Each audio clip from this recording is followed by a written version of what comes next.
Welcome to International Securities Exchange's podcast series. Facilitated by renowned educators, ISE podcasts are intended to teach beginning as well as seasoned investors the ins and outs of trading. To find an updated list of podcasts, please visit www.ise.com/podcasts. Please be sure to listen to our important message following this episode regarding the risks of investing in exchange-traded options.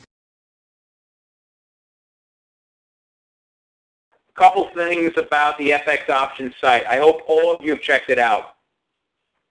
We have a trader forum, so if you want to ask me any questions or other traders, you can do that. We have live webinars. You know, you are participating in one right now. We have a weekly outlook from Jason Ayers from optionsource.net. You can sign up for that. 5 minutes. He goes through all the majors, what's going on there. Again, MyVol is a great site. I would go and check it out. You could sign up for that now. And then the FX options trade alerts from Trading Central.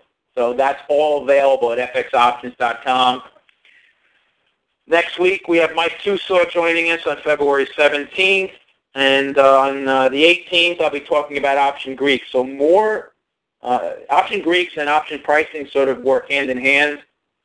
Then the following week, we have John Yeagerson, and we also have Trading Central.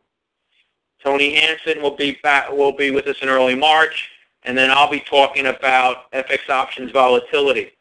So I talked about vol today, and I'll talk about it even more so on March 4th. And then John Person, one of the, I think he's a favorite because it seems like we get very large numbers when John joins us.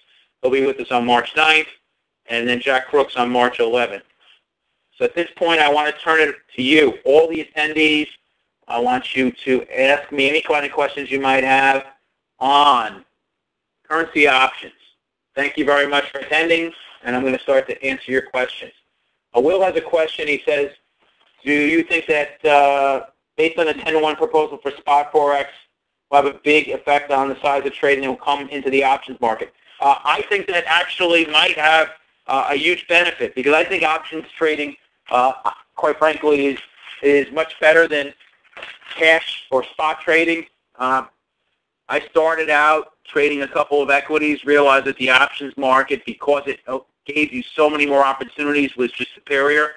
Not be superior because it just gave you many more choices. So the leverage that the spot market gives investors, sometimes it can really hurt you.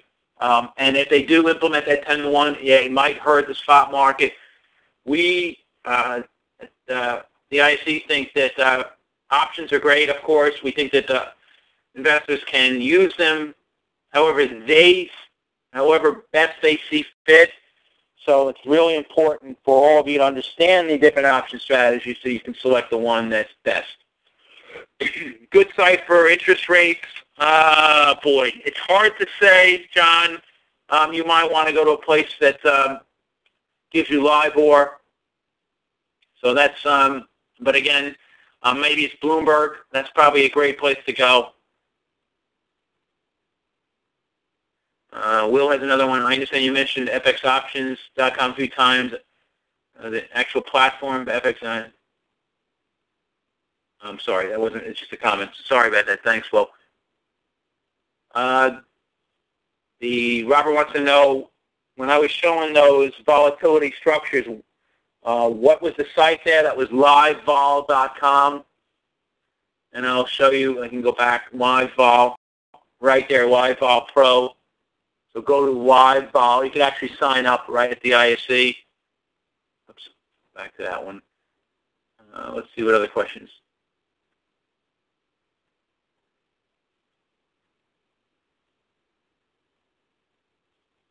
John wants to know, when I'm looking at historical volatility, why do we use 252? That's the number of trading days in the year, John.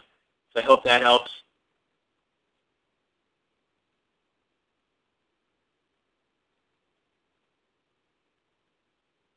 Let me see what else we have.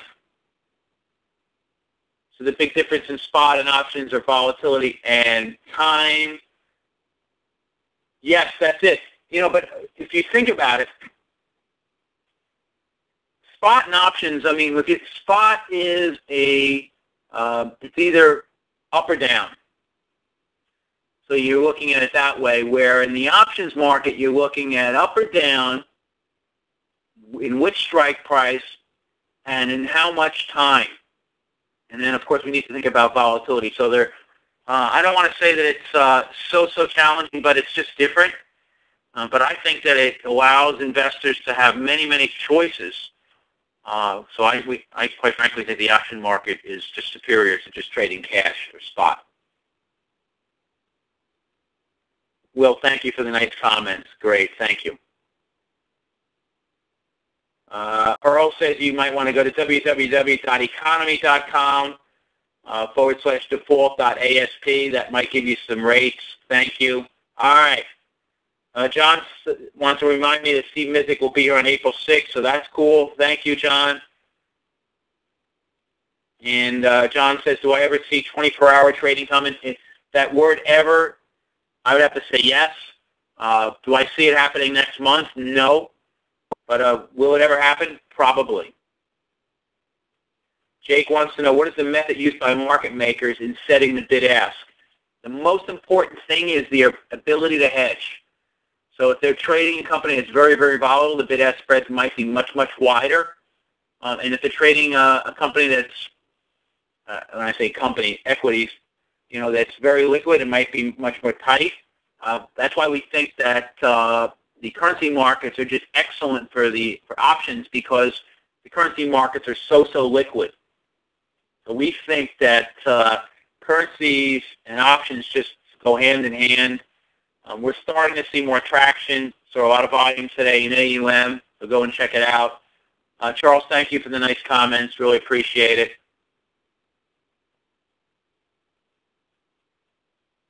I want to give everybody another, let's say, 30 seconds to give me any comments you might have or any other questions you might have. I just want to go back through the next couple of presenters. Again, next week, Mike Tusaw will be with us at the IAC talking about balancing your portfolio with currency options. Then I'll be talking about back to basics February 18th. And then John Yeagerson, timing your FX options entry and exit points using Fibonacci analysis. The Trade Alerts, FX options trend opinions on February 25th. And then Tony Hansen, successful market timing for FX options. Looks like we're about at our end. I don't see any other questions. So I want to thank all of you. At a nice big crowd. Again, John, thank you for the nice comments. Options pricing. Some of you might think it's overwhelming, but you can come back and listen to this again. I put a lot of time into this presentation. I spent over 20 years on the floors of 3 different exchanges, so I know options very well. My job is to try to teach all of you everything I learned. So it might take me a bit of time, but these kind of presentations make it easy. So I'm glad you're all here today. I want to thank you again, and I hope that you come back real soon. As I said, next Tuesday, we have Mike Tusaw with us at the ISD. I'm sorry, that's next Wednesday, February 17th.